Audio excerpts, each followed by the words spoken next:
Tütün bağımlılığı biz başlığını Sara'nın 5 başlıkta mücadele ediyor Yeşilay. Hem önleyici çalışma hem de tedavi edici çalışma. Tütün bağımlılığı da bu bağımlılığı çalışma sahamızın içinde. Tütün bağımlılığının içinde nargile de var, sigara da var, elektronik sigara da var. Malumunuz bağımlılık illeti kişinin bırakmak isteyip de bırakamadığını, kendisine zarar verdiğini bildiği halde bırakamadığı maddelere ve davranışlara bağımlılık diyoruz. Tütün de bunlardan biri, sigara da bunlardan biri.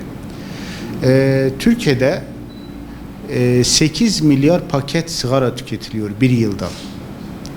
8 milyar paket sigaranın 20 ile çarptığımız zaman 8 milyar 20 ile 160 milyar izmarit doğaya bırakılıyor. Ve dünyaya da 7,5 trilyon izmarit her yıl bırakılıyor. Bir izmarit 600 litre suyu zehirliyor. Çünkü bir sigarada 7.000 toksit var. 7.000 toksitin içinde 70 tane de kanserojen madde var. Katran gibi, nikotin gibi. Bunlar da ayrıca kanserojen madde. Tabii tütünün verdiği zararla birlikte, içenle birlikte tütün bağımlılığın bir diğer özelliği de maalesef pasif içicilik kavramı da var. Sadece kendi kullandığı zaman zarar vermiyor, çevresinde kapalı alanda kullandığı kişilere de zarar veriyor. Dünyada 2 milyon insan akciğer kanseri oluyor. Ve akciğer kanserlerinin %85'i tütün bağımlılığından kaynaklı. %30'u da %85'in tütün sigara kullanmadan kaynaklı, tütün kullanmadan kaynaklı. %30'u da pasif içicilikten kaynaklanmalı. Yani tütün bağımlılığı çok masum görünebilir. Toplum bunu bu şekil edebilir.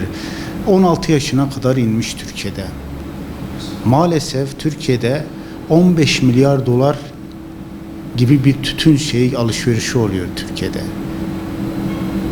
Ve bunun ayrı zamanda 15 milyar doların Türkiye'deki yıllık maliyeti de 25 milyar dolar. Maliyet de oluyor. Satışın dışında hastalıklar, çevreye verdiği zararlar, bir maliyet oluşuyor. 25 milyar dolar da ülkemizin sermayesine bir zarar veriyor. Yani tütün öyle mahzun değil. Ne yapıyorlar tütünle birlikte? Artık nargile de toplumda yaygınlaşmaya başladı. Ya nargilenin zararı yok. Hayır, nargile de zararlı. Onun yanında elektronik çok mahzun. Böyle tatlandırıcı kullanarak böyle mahzunane bir şekilde gündem olmaya başladı. İşte elektronik sigara zararlı değil.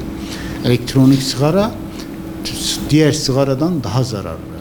Bu kanıtlanmış bir şey. Akciğeri nemlendiriyor.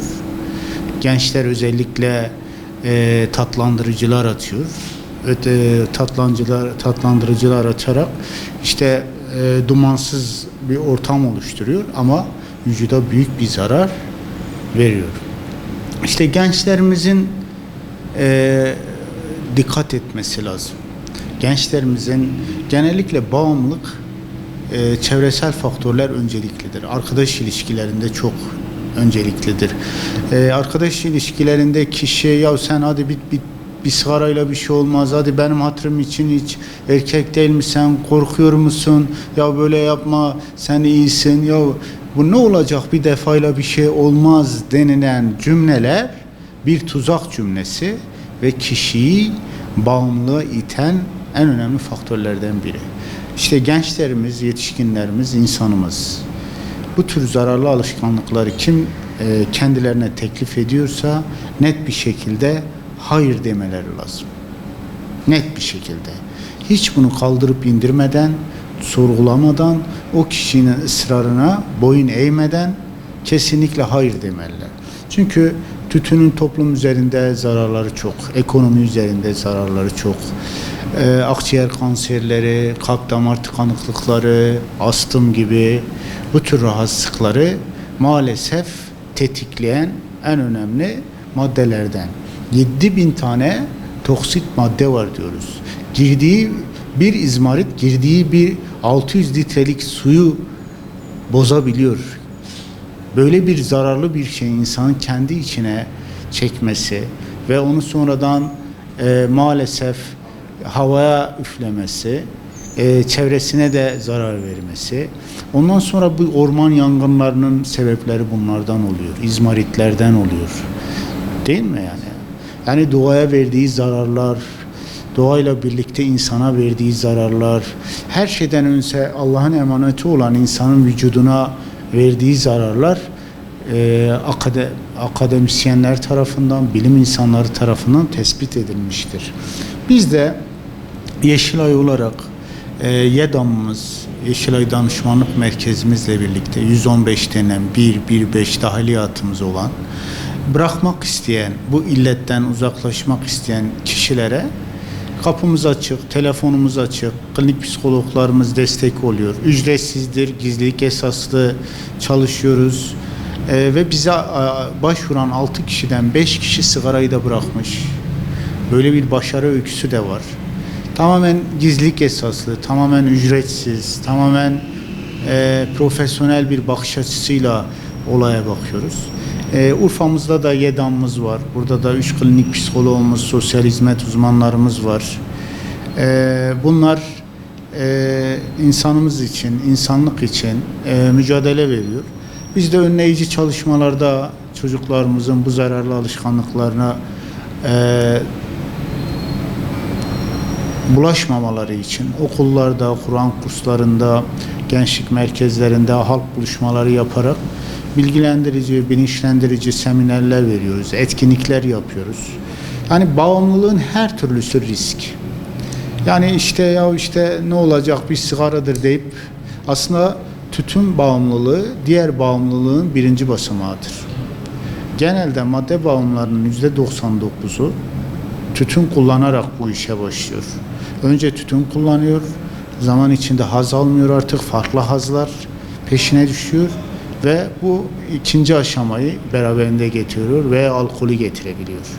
Onun için ebeveynlerin mutlak ve mutlak çocuklarına dikkat etmeleri lazım.